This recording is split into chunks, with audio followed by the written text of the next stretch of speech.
ಈಡಿಗ ಸಮುದಾಯದ ವಿವಿಧ ಬೇಡಿಕೆಗಳಿಗೆ ಈಡೇರಿಸಿ ಏನು ಪ್ರಣವಾನಂದ ಮಹಾಸ್ವಾಮಿಗಳು ಸತತ 700 ಕಿಲೋಮೀಟರಿಂದ ಪಾದಯಾತ್ರೆ ಬಂದಿರೋದು.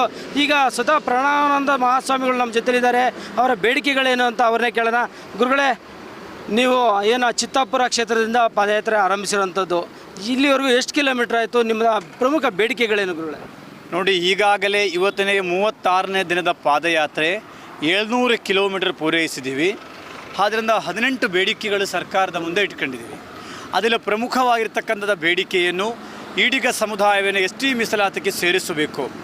ಎರಡನೇದು, ಕಳೆದ 22-24 ವರ್ಷವಾಗಿ ನಿಲ್ಲಿಸಿದ ನಮ್ಮ ಕುಲಕಸಬಾದ ಸೇಂದಿಯನ್ನು ಮರಳಿ ನಮ್ಮ ಕುಲಕ್ಕೆ ಕೊಡಬೇಕು, ನಮ್ಮ ಸಮಾಜದವರು ಕೊಡಬೇಕು. ಮೂರನೇದು, ನಾರಾಯಣ ಗುರುಗಳ ಪುತ್ಥಳಿಯನ್ನು ಬೆಂಗಳೂರಿನ ರಾಜಧಾನಿಯಲ್ಲಿ ಎಲ್ಲಿಯೂ ಕೂಡ ಇಲ್ಲಿವರೆಗೆ ಸ್ಥಾಪನೆ ಮಾಡಲಿಲ್ಲ. ಕಾಂಗ್ರೆಸ್ನ ಮುಖಂಡರು ಒಂದು ನಿಮಿಷಕ್ಕೆ 10 ಸಲ ಹೇಳುತ್ತಾರೆ ನಾರಾಯಣ ಗುರು ಅಂತಂದರೆ, ನಾರಾಯಣ ಗುರುಗಳ ಪುತ್ಥಳಿ ಇಲ್ಲಿವರೆಗೂ ಮಾಡಲಿಲ್ಲ. ಅದರಿಂದ ನಾರಾಯಣ ಗುರುಗಳ ಪುತ್ಥಳಿಯನ್ನೇ ರಾಜ್ಯದ ರಾಜಧಾನಿಯಲ್ಲಿ ಮಾಡಬೇಕು. ಕಾಂಗ್ರೆಸ್ಸಿನ ಚುನಾವಣೆ ಮ್ಯಾನಿಫೆಸ್ಟೋಲ್ಲಿ ಹೇಳಿದಾಗ ವರ್ಷಕ್ಕೆ 250 ಕೋಟಿ ರೂಪಾಯಿ ನಾವು ನಿಗಮಕ್ಕೆ ಕೊಡ್ತೀನಿ ಅಂದರು. ಇಲ್ಲಿವರೆಗೂ ನಾರಾಯಣ ಗುರು ನಿಗಮಕ್ಕೆ 1 ರೂಪಾಯಿಯನ್ನೇ ಕೊಡಲಿಲ್ಲ. ನಾರಾಯಣ ಗುರು ನಿಗಮಕ್ಕೆ 500 ಕೋಟಿ ಹಣೆಯನ್ನು ಕೊಡಬೇಕು ಅಂತಕ್ಕಂಥದ್ದು. ಮತ್ತು ರಾಜ್ಯಾದ್ಯಂತರ ಸರ್ಕಾರಿ ಜಾಗದಲ್ಲಿ ಮತ್ತು ಗೋಮಾಳ ಹುಲ್ಲುಗಾವಲು ಜಾಗದಲ್ಲಿ ಈಚಿಲು ಮರವನ್ನೇ ಬೆಳೆಸಬೇಕು ಅಂತಕ್ಕಂಥದ್ದು ನಮ್ಮ ಬೇಡಿಕೆಗಳು. ಆದ್ದರಿಂದ ಆ 10-18 ಮತ್ತು 12ನೇ ಶತಮಾನದ ಅನುಭವ ಮಂಟಪದಲ್ಲಿದ್ದ ಈಡಿಗ ಶರಣರಾಗಿರ್ತಕ್ಕಂಥ ಹೆಂಡದ ಮಾರಯ್ಯ ಹಾಗೂ ಈಡಿಗರ ಅಕ್ಕಮ್ಮ ಇವರ ಜಯಂತಿ ಮತ್ತು ಇವರ ಐಕ್ಯ ಸ್ಥಳಕ್ಕೆ ಪ್ರಾಧಿಕಾರವನ್ನು ಮಾಡಬೇಕು. ಹೀಗೆ ಹಲವಾರು ಬೇಡಿಕೆಯನ್ನು ಇಟ್ಕೊಂಡಿದ್ದೀವಿ. 18 ಬೇಡಿಕೆಯಲ್ಲಿ 6 ಬೇಡಿಕೆ ಪ್ರಮುಖವಾಗಿ ಇಟ್ಕೊಂಡಿದ್ದೀವಿ. ಈಗ ನಾನು ಹೇಳಿದಿರಲ್ಲ, ಇದು ಒಂದು ವೇಳೆ ಸರ್ಕಾರಿ ಈಡೇರಿಸಲಿಲ್ಲ ಆದರೆ ಫ್ರೀಡಮ್ ಪಾರ್ಕಿಂದ ಎದ್ದೇಳುವ ಪ್ರಶ್ನವನ್ನೇ ಇಲ್ಲ. ಅಮರಣ ಅಂತ ಉಪವಾಸ ಸತ್ಯಾಗ್ರಹವನ್ನೇ ಫ್ರೀಡಮ್ ಪಾರ್ಕಲ್ಲಿ ನಾಳೆ ಸಾಯಂಕಾಲದಿಂದ ಪ್ರಾರಂಭ ಮಾಡುತ್ತೇನೆ. ಇವತ್ತು ನಮ್ಮ ಸಮುದಾಯಕ್ಕೆ ಆಗಿರತಕ್ಕಂಥ ಅನ್ಯಾಯ, ಇವತ್ತು ಸಮುದಾಯದ ಶಾಸಕರುಗಳು, ಸಮುದಾಯದ ಮಂತ್ರಿಗಳು ಸಮೇತ ಅವರ ಪಕ್ಷಕ್ಕೆ ಗುಲಾಮರಾಗಿದ್ದಾರೆ, ಅವರ ಅಧಿಕಾರಕ್ಕೆ ಗುಲಾಮರಾಗಿದ್ದಾರೆ. ಆದರೆ ಈ ಸಮುದಾಯದ ಬೇಡಿಕೆಗಳ ಬಗ್ಗೆ ಎಲ್ಲಿಯೂ ಕೂಡ ಮಾತಾಡಲಿಲ್ಲ. ಇವತ್ತು ಬಸನಗೌಡ ಯತ್ನಾಳ್ ಹಿಂದೂ ಹುಲಿ ಇದ್ದಾರೆ, ಜೊತೆ ವೀರಶೈವ ಹುಲಿ ಇದ್ದಾರೆ. ಲಕ್ಷ್ಮೀ ಹೆಬ್ಬಾಳ್ಕರ್ ಎಲ್ಲರೂ ಕೂಡ ಅವರ ಸಮಾಜಕ್ಕೋಸ್ಕರ ಎಲ್ಲರೂ ಹೋರಾಟ ಮಾಡಿದ್ದಾರೆ. ಪೂಜ್ಯ ಆದಿಚುಂಚನಗಿರಿ ಸ್ವಾಮೀಜಿ ಮೀಟಿಂಗ್ ಕರೆದಾಗ ನಾರಾಯಣಗೌಡರು, DK ಶಿವಕುಮಾರ್, ಕುಮಾರಸ್ವಾಮಿಯವರು, CT ರವಿ, ಶೋಭಾ ಕರಂದಲ ಎಲ್ಲರೂ ಹೋಗಿ ಕೂತ್ಕೊಂಡ್ರು. ಆದರೆ ನಮ್ಮ ಸಮುದಾಯದ ರಾಜಕಾರಣಿಗಳಿಗೆ ನೈತಿಕತೆ ಅಂತಕ್ಕಂಥ ಅವ್ರಿಗೆ ಇಲ್ಲ. ಸಮುದಾಯದ ಕೋಟ ಬೇಕು, ಸಮುದಾಯದ ಓಟು ಬೇಕು, ಸಮುದಾಯ ಬೇಡ ಅಂತಕ್ಕಂಥದ್ದು ಅವರ ನಿಲುವು.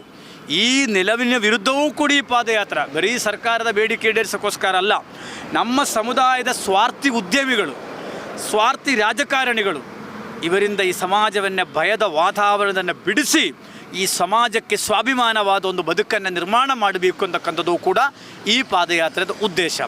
ಆದ್ದರಿಂದ ಯಾರು ಜೊತೆ ಇರ್ತೀರೋ ಬಿಡ್ತೀರೋ ಅಂತ ಸೆಕೆಂಡ್ರಿ. ನಾವು ಮಾಡ್ತಕ್ಕಂಥ ಕೆಲಸ 36 ದಿನಗಳಾಗಿದ್ದು ದಾರಿಯುದ್ದಕ್ಕೂ ಕೂಡ ಸಮಾಜ ಭಾಳ ದೊಡ್ಡ ಬೆಂಬಲವನ್ನು ಕೊಟ್ಟರು.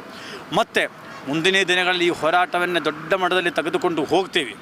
ಮಾನ್ಯ ಸಿದ್ದರಾಮಯ್ಯರಿಗೆ ಹೇಳುತ್ತಾ ಇದ್ದೀನಿ, 2023ನೇ ಚುನಾವಣೆ ಸಂದರ್ಭದಲ್ಲಿ ನಾನು ಕಾಂಗ್ರೆಸ್ ಪಕ್ಷಕ್ಕೆ ನನ್ನಿಂದ ಯಾರ್ಯಾರೇನು ಬಂದು ಮಾತಾಡಿದರೆ ನಾಯಕರು ರಾಹುಲ್ ಗಾಂಧಿ ಸಮೇತ ಎಲ್ಲರೂ ಕೂಡ ಮಾತಾಡಿದಾಗ ನಾವು ನಿಲುವು ತೆಗೆದುಕೊಂಡಿದ್ರು.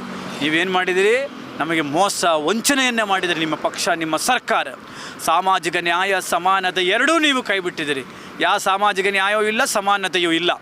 ಆದ್ದರಿಂದ ಒಂದು ವೇಳೆ ಸಮಾಜಕ್ಕೆ ಸೂಕ್ತವಾದ ಪರಿಹಾರ ಬೇಡಿಕೆಗಳು ಈಡೇರಿಸಲಿಲ್ಲ ಆದರೆ 2028ನೇ ಸಾರ್ವತ್ರಿಕ ಚುನಾವಣೆ ಆಗಲಿ, ಬರತಕ್ಕಂಥ ಸ್ಥಳೀಯ ಚುನಾವಣೆಯಲ್ಲಿಯೂ ಕೂಡ ಕುಲಬಾಂಧವರಿಗೆ ಏನು ಡೈರೆಕ್ಷನ್ಸನ್ನು ಕೊಡಬೇಕು, ಏನು ಚರ್ಚೆ ಮಾಡಬೇಕು ಎಲ್ಲವಾಗೆಲ್ಲ ಮಾಡಿ ಬಂದಿದ್ದೀನಿ, ಮತ್ತೂ ಕೂಡ ಮಾಡ್ತೇನೆ. ಆದ್ದರಿಂದ ಸಮುದಾಯವನ್ನು ಹತ್ತಿಕ್ಕಕ್ಕೆ ಸಾಧ್ಯವಿಲ್ಲ. ಯಾವುದು ಒಬ್ಬ ಮಂತ್ರಿಯೋ 5-6 ಜನ MLAಗಳು ಅಷ್ಟೇ ಅಲ್ಲ. ಈ ಸಮಾಜ ಬಡ ಈಡಿಗನ ಬದುಕನ್ನು ನೋಡಬೇಕಾಗುತ್ತೆ, ಅವನ ಬದುಕಿನ ಜೊತೆ ನಿಲ್ಲಬೇಕಾಗುತ್ತೆ. ಇವತ್ತು ಕೇರಳ, ತೆಲಂಗಾಣ, ಆಂಧ್ರ ಎಲ್ಲ ಕಡೆ ಸೇಂದಿ ಇದೆ. ಎಲ್ಲಿಯೂ ಲಿಕ್ಕರ್ ಬಂದು ಮಾಡಿ, ಗುಡ್ಕಾ ಪಾನ್ಬರಾಗ್ ಬಂದು ಮಾಡಿ, ಜೊತೆ ಸೇಂದಿ ಬಂದು ನೋಡೋಣ. ಆದರೆ ನೀವು ಬರೀ ಈಡಿಗರ ಇನ್ಕಮ್ ಸೋರ್ಸನ್ನು ಕಟ್ ಮಾಡಿ ಅವರನ್ನು ಬೀದಿ ಪಾರು ಮಾಡಿಬಿಟ್ಟಿದ್ದೀರಲ್ಲ. ನಮ್ಮ ಸಮುದಾಯದ ಯುವಕರು ಇವತ್ತು ಗುಲ್ಬರ್ಗ, ರಾಯಚೂರು, ಬೀದರ್ ಭಾಗದ ಯುವಕರೆಲ್ಲರೂ, ಆ ಭಾಗದ ಎಲ್ಲ ಯುವಕರು ಇವತ್ತು ಸೇಂದಿ ಇಳಿಸೋಕ್ಕೋಸ್ಕರ ಮಹಾರಾಷ್ಟ್ರ, ತೆಲಂಗಾಣ, ಆಂಧ್ರ ಎಲ್ಲ ಕಡೆ ಅದೇ ಕಸಬನ್ನು ಹೋಗಿದ್ದಾರೆ. ಆದ್ದರಿಂದ ನಮ್ಮ ಸಮುದಾಯದ ಶ್ರೀಮಂತ ವರ್ಗದಿಂದ ಆ ವರ್ಗದ 90% ಸಮುದಾಯಕ್ಕೂ ಕೂಡ ಅನ್ಯಾಯ ಆಗಿದೆ. ಇದು ಸಮುದಾಯ ಮುಂದೆ ಕ್ಷಮಿಸುವುದಿಲ್ಲ. ಆ ಸಮುದಾಯದ ಬೇಡಿಕೆಗೆ ಈಡೇರಿಕೆಗೋಸ್ಕರ ನೀವು ಪಾದಯಾತ್ರೆ ಮಾಡೋದಕ್ಕೆ ಅಲ್ಲಿಂದ ಬರ್ತಾರೆ. ಈಗ MLAಗಳನ್ನಾಗಿರ್ಬೋದು ಅಥವಾ ಸಚಿವರನ್ನಾಗಿರ್ಬೋದು ಸಂಪರ್ಕ ಮಾಡೋಂಥದ್ದು ಏನಾದರೂ ಮಾಡಿದ್ರಾ ಅಂತ? ನೋಡಿ, ನಾನು ಎಲ್ಲರಿಗೂ ಸಂಪರ್ಕ ಮಾಡಲಿಲ್ಲ, ನಾನು ಸುಳ್ಳು ಹೇಳಬಾರ್ದು. ನಾನು ವಿರೋಧ ಪಕ್ಷದವ್ರಿಗೆಲ್ಲರಿಗೂ ಸಂಪರ್ಕ ಮಾಡಿ ಹೇಳಿದ್ದೀನಿ. ಆಡಳಿತ ಪಕ್ಷಕ್ಕೂ ಕೂಡ ಒಂದು ಫೋನಿಗೆ ಯಾರು ಅಟೆಂಡ್ ಮಾಡ್ತಾರೆ, 2 ಬೆಲ್ಲಿಗೆ 3 ಬೆಲ್ಲಿಗೆ ಅವ್ರಿಗೆ ಹೇಳ್ತೀನಿ. ಆದರೆ ಅವ್ರಿಗೆ 5 ಸಲ ಕೂತ್ಕೊಂಡು ಬೇಳೂರು ಗೋಪಾಲಕೃಷ್ಣಗೆ ಹೇಳಿದ್ದೀನಿ, HR ಗವ್ಯಪ್ಪಕ್ಕೆ ಹೇಳಿದ್ದೀನಿ, ಇವರಿಗೆಲ್ಲ ನಾವು ಹೇಳಿದ್ದೀವಿ. BK ಹರಿಪ್ರಸಾದ್ಗೆ ಮೊದಲೇ ಗೊತ್ತು, ಪಾದಯಾತ್ರೆ ಪ್ರಾರಂಭ ಆಗುವಾಗಲೇ ಗೊತ್ತು ಅವ್ರಿಗೆ. ನಾನೇ ಅವರೇ ವೇದಿಕೆ ಮೇಲೆ ಅನೌನ್ಸ್ಮೆಂಟ್ ಮಾಡಿದ್ದಾರೆ. ಆದ್ದರಿಂದ ಅವ್ರಿಗೆ ಗೊತ್ತಿದೆ, ಎಲ್ಲರಿಗೂ ಗೊತ್ತಿದೆ. ಆದರೆ ಅವ್ರಿಗೆ ಏನಪ್ಪ ಅಂತಂದರೆ, ನಾವು ಸಮುದಾಯದ ಪರವಾಗಿ ಬಂದರೆ ಬೇರೆ ಸಮುದಾಯ ಏನು ಅನ್ಕೊಂಡ್ಬಿಡ್ತಾರೋ, ನಮ್ಮ ಇರುವ ಓಟುಗಳು ಹೋಗ್ಬಿಡ್ತದೆ. ಅಷ್ಟೇ ಅಲ್ಲ, ಮಂಗಳೂರು, ಉಡುಪಿ, ಶಿವಮೊಗ್ಗ, ಕಾರವಾರ ಜಿಲ್ಲೆಯಲ್ಲಿ 17 ವಿಧಾನಸಭಾ ಕ್ಷೇತ್ರದಲ್ಲಿ 50,000ದಿಂದ 1 ಲಕ್ಷವರೆಗೂ ಕೂಡ ಮತಗಳಿರ್ತಕ್ಕಂಥ ಸಮಾಜ. ಒಂದೇ ಒಂದು ಮಾತು ನಾನು ಹೇಳೋಷ್ಟು ಮುಗಿಸ್ಬಿಡ್ತೀನಿ. ಒಂದು ವೇಳೆ ಸಮುದಾಯದ ನಾಯಕರುಗಳು ಸರಿಯಾಗಿ ಇದಕ್ಕೆ ಬೆಂಬಲ ಆಗಿ ನಿಂದಿಲ್ಲ, ಹೋರಾಟ ಮಾಡಲಿಲ್ಲ, ಅನುದಾನಗಳನ್ನ ಸಮುದಾಯಕ್ಕೆ ಕೊಡಿಸಿರಲಿಲ್ಲ ಅಂತ ತಿಳ್ಕೊಳ್ಳಿ, ಇವತ್ತು JDS ಪಕ್ಷ ಮೈಸೂರು, ರಾಮನಗರ, ಮಂಡ್ಯ, ಹಳೆ ಮೈಸೂರು ಭಾಗ, ತುಮಕೂರು ಅವರಲ್ಲಿ 19 ಜನ MLAಗಳಿದ್ದಾರೆ. ಯಾವ ಜನಾಂಗ ಅವರು? 90% ಕೂಡ ಒಕ್ಕಲಿಂಗ ಸಮುದಾಯ. BJPಯಲ್ಲಿ ಬ್ರಾಹ್ಮಣರು ಮತ್ತು ಲಿಂಗಾಯತರು ಹೆಚ್ಚಿನ ಮಟ್ಟದಲ್ಲಿ. ನಾನು ಒಂದೇ ಮಾತು ಹೇಳ್ತೀನಿ, ಕೇರಳ ಮಾಡೆಲಲ್ಲಿ ಕೇರಳದ ನಮ್ಮ ಸಮುದಾಯದ ನಾಯಕರಾದ ಬೆಳ್ಳಾಪಳ್ಳಿ ನಡೆಶನ ಮಗ BDJS ಅಂತ ರಾಜಕೀಯ ಪಕ್ಷ ಅಲ್ಲಿ ಸ್ಥಾಪನೆ ಮಾಡಿ 8 ವರ್ಷವಾಗಿ BJP ಜೊತೆ ಅಲೈನ್ಸ್ ಮಾಡ್ಕೊಂಡಿದ್ದಾರೆ ರಾಷ್ಟ್ರೀಯ ಎಲೆಕ್ಷನ್. ಒಂದು ವೇಳೆ ಇಲ್ಲಿ ಸಮುದಾಯಕ್ಕೆ ಸೂಕ್ತ ಸ್ಥಾನಮಾನವನ್ನು ಕೊಡಲಿಲ್ಲ ಆದರೆ ಆ 4 ಜಿಲ್ಲಾ ಕೇಂದ್ರವಾಗಿಡ್ಕೊಂಡು ಮತ್ತು ಕಲ್ಯಾಣ ಕರ್ನಾಟಕ ಭಾಗದ ಎಲ್ಲಿದೆ ಈಡಿಗರ ಓಟು ಈಡಿಗರಿಗೆ, ಬಿಲ್ಲವರ ಓಟು ಬಿಲ್ಲವರು, ಗೆಲ್ಲಕ್ಕೋಸ್ಕರ ಅಲ್ಲ, ನಿಮ್ಮನ್ನು ಪಾಠ ಕಲಿಸೋಕ್ಕೋಸ್ಕರ ಒಂದು ಸ್ವತಂತ್ರ ಪಕ್ಷವನ್ನು ಯಾಕೆ ಸ್ಥಾಪನೆ ಮಾಡಬಾರ್ದು ಕೂಡ ಈಗಾಗಲೇ ಚಿಂತನೆ ನಡೆಸಿದ್ದೀನಿ. ಅದು ಕೂಡ ಮುಂದಿನ ದಿನಗಳ 28ನೇ ಒಳಗಡೆ ಇದೇ ರೀತಿಯಲ್ಲಿ ಇವರು ಮಾಡಿಕೊಂಡು ಹೋದರು. ಯಾಕಂದರೆ ಈ 15-16 ಕ್ಷೇತ್ರದಲ್ಲಿ ಗೆದ್ದು ಬರುವವರು ಹಲವಾರು ಓಟುಗಳಿಲ್ಲ. 3,000, 2,000, 5,000 ಓಟು ಗೆದ್ದು ಬರ್ತಾ ಇವರು. ಅಲ್ಲಿ ನಾವೊಂದು 15-20,000 ಇಟ್ಕೊಂಡ್ರೆ ಸಾಕಲ್ಲ, ಅವಾಗ ಗೊತ್ತಲ್ಲ. ಆದ್ದರಿಂದ ಇದಕ್ಕೂ ಕೂಡ ನಾವು ಹಿಂದೆಟ್ಟು ಹಾಕೋದಿಲ್ಲ. ಅದನ್ನು ಸಮುದಾಯದಲ್ಲಿ ಸಮೂಲವಾದ ಪರಿವರ್ತನೆ ಆಗಬೇಕು, ನ್ಯಾಯ ಸಿಗಬೇಕು ಅಂತಕ್ಕಂಥ ರೀತಿಯಲ್ಲಿ ನೋ ಕಾಂಪ್ರಮೈಸ್. ಅಲ್ಲ, ಈಗ ನೀವು ಅಲ್ಲಿಂದ ಸತತ 700 ಕಿಲೋಮೀಟ್ರಿಂದ ನೀವು ಬಂದಿದ್ದೀರ ಗುರುಗಳೇ. ಈಗ ಆಡಳಿತ ಪಕ್ಷದಲ್ಲಿ ಸುಮಾರು ಜನ ಸಚಿವರು, ಒಳ್ಳೆ ಪ್ರಭಾವಿ ನಾಯಕರು ಕೂಡ ಇದ್ದಾರೆ. ಇದುವರೆಗೂ ನಿಮ್ಮ ಸಂಪರ್ಕಕ್ಕೆ ಬಂದು ನಿಮ್ಮ ಬೇಡಿಕೆ ಬಗ್ಗೆ ಕೇಳಿರೋದಾಗಲಿ ಏನಾದರೂ ನಿಮ್ಮ ಕಿವಿಗೆ ಮುಟ್ಟಿದೆಯಾ ಅಂತ? ಬಂದಾರಲ್ಲ ನಮ್ಮ ಜೊತೆ ಸುಮಾರು 1 ಗಂಟೆಗಳ ಕಾಲ ಬಂದು. ಹಿರಿಯೂರು ನಮ್ಮ ಚಿತ್ರದುರ್ಗ ಉಸ್ತುವಾರಿ ಸಚಿವರಾದ ಸುಧಾಕರ್ ಅವರು, ಅದು ಕೊಪ್ಪಳ MP ರಾಜಶೇಖರ್ ಇಟ್ನಾಳ್ ಅವರು, ಆಮೇಲೆ ನಮ್ಮ ಇವರು SK ಪಾಟೀಲ್ ಅವರು ನನಗೆ ಸ್ವಾಮೀಜಿ ನೀ ಅನುಮತಿ ಕೊಡ್ತೀನಿ ಅಂದರೆ ನಿಮ್ಮ ಹತ್ರ ಬರ್ತೀನಿ 20 ನಿಮಿಷ ಫೋನಲ್ಲಿ ಮಾತನಾಡಿದರು. ನಾನು ಹೇಳಿದೆ, ಸರ್ ನೀ ಯಾರೂ ಕೂಡ ದೇಖೇಂಗ ಸೋಚೇಂಗ ಇದು ಹೇಳಿಕೊಂಡು ಬರಬೇಡಿ, ಮಾಡುತ್ತೀನಿ ಅಂತಂದರೆ ಬನ್ನಿ, ಇಲ್ಲ ನೀನು ಅಲ್ಲಿ ಹೋಗಿ ಮಾತಾಡ್ತೀನಿ ಮನವಿ ಕೊಡಿ ಅಂದರೆ ನೋ, ಅದು ನಮಗೆ ಬೇಕಾಗಿಲ್ಲ. ಮತ್ತು ಕಾಂಗ್ರೆಸ್ಸಿನ ಪಕ್ಷದ ಹಲವಾರು ನಾಯಕರುಗಳು ನನ್ನ ಜೊತೆ ಮಾತಾಡಿದರು. HR ಶ್ರೀನಾಥನಿಗಳು KPCC ಜನರಲ್ ಸೆಕ್ರೆಟರಿ ಅವರು, ಮಾಲಿಕೀಯ ಉತ್ತರ ಕಾಂಗ್ರೆಸ್ಸಲ್ಲಿರೋರು ಎಲ್ಲರೂ ಮಾತಾಡಿದರು. ಆದರೆ ಯಾವುದಕ್ಕೂ ಯಾಕೆ ಬಗ್ಗಲಿಲ್ಲ ಅಂತಂದರೆ DK ಶಿವಕುಮಾರ ಫೋನ್ ಮುಖಾಂತರ ಮಾತಾಡಿದರು.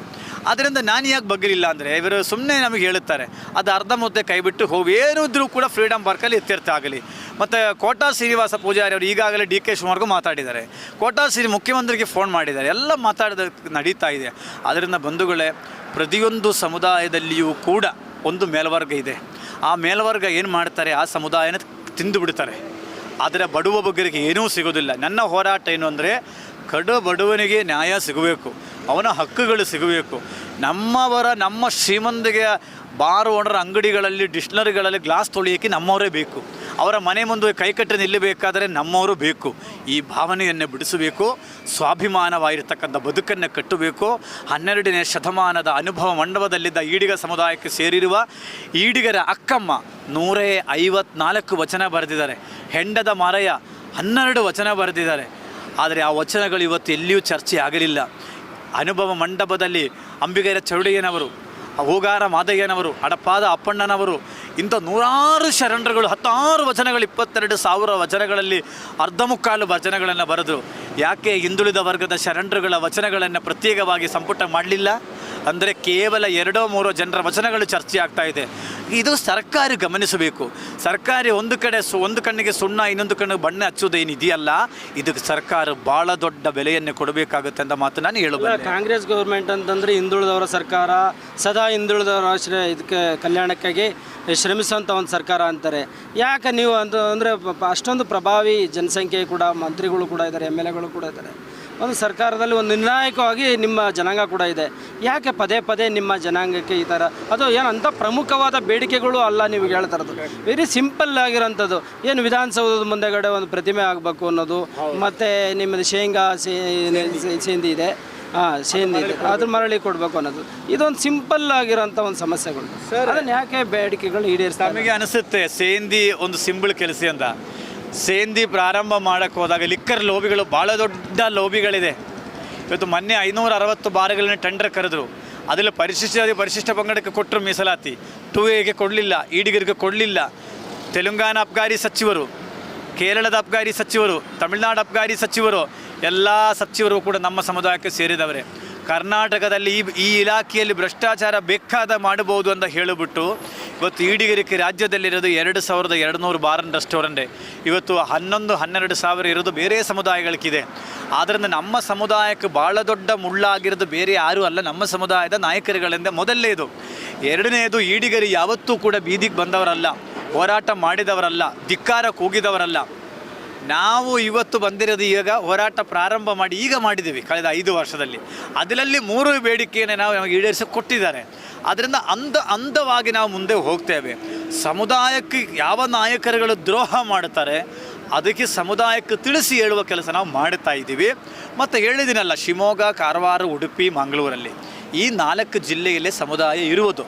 ಇನ್ನು ಮುಂದಿನ ನನ್ನ ಪಾದಯಾತ್ರೆ ಕ್ಷೇತ್ರವಾರು ಪಾದಯಾತ್ರೆ ಕೂಡ ಸ್ಟಾರ್ಟ್ ಆಗುತ್ತೆ. ಸಮುದಾಯ ಜಾಗೃತಿ ಮಾಡುವ ಕೆಲಸ ನಾನು ಮಾಡೇ ಮಾಡ್ತೀನಿ. ಒಂದು ವೇಳೆ ನೀವು ಫ್ರೀಡಮ್ ಪಾರ್ಕ್ ಹೋಗ್ತೀರಿ, ಅಲ್ಲಿ ಕೂತ್ಕೊಳ್ತೀರಿ, ನಿಮ್ಮ ಬೇಡಿಕೆ ಈಡೇರಿಲ್ಲ ಅಂದರೆ ಮುಂದಿನ ಒಂದು ಚುನಾವಣೆ ಈ ಒಂದು ಪರಿಣಾಮನ ಎದುರಿಸಬೇಕಾಗುತ್ತಾ ಅಂತ?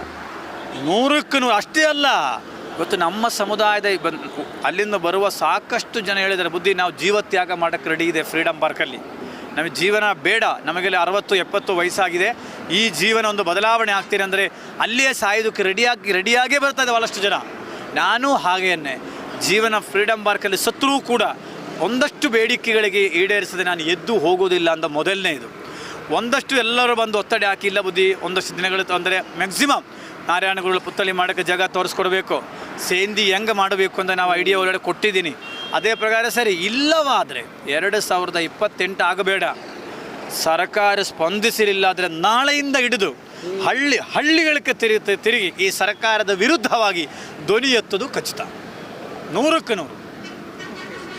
ಓಕೆ, ನೋಡಿದ್ರಲ್ಲ, ಏನೋ ಇದು ಸಮುದಾಯದ ಗುರು ನಾರಾಯಣ ಸಂಸ್ಥಾನ ಮಠದ ಪೀಠಾಧ್ಯಕ್ಷರಾದಂಥ ಏನೋ ಪ್ರಣವಾನಂದ ಮಹಾಸ್ವಾಮಿಗಳು ಹೇಳೋದಂದರೆ, ಸಮುದಾಯದ ಬೇಡಿಕೆಗಳು ಈಡೇರಿಲ್ಲ ಅಂದರೆ ಮುಂದಿನ ಚುನಾವಣೆ ಆಗಿರ್ಬೋದು, ಮತ್ತು ಮುಂದೆ ಬರೋಂಥ ಸ್ಥಳೀಯ ಸಂಸ್ಥೆ ಚುನಾವಣೆಗಳಾಗಿರ್ಬೋದು, ಇದರ ಪರಿಣಾಮವನ್ನು ಎದುರಿಸಬೇಕಾಗುತ್ತೆ ಅಂತ ಹೇಳಿ ಖಡಕ್ಕಾದ ಒಂದು ಉತ್ತರವನ್ನು ಕೊಟ್ಟಿರುವಂಥದ್ದು.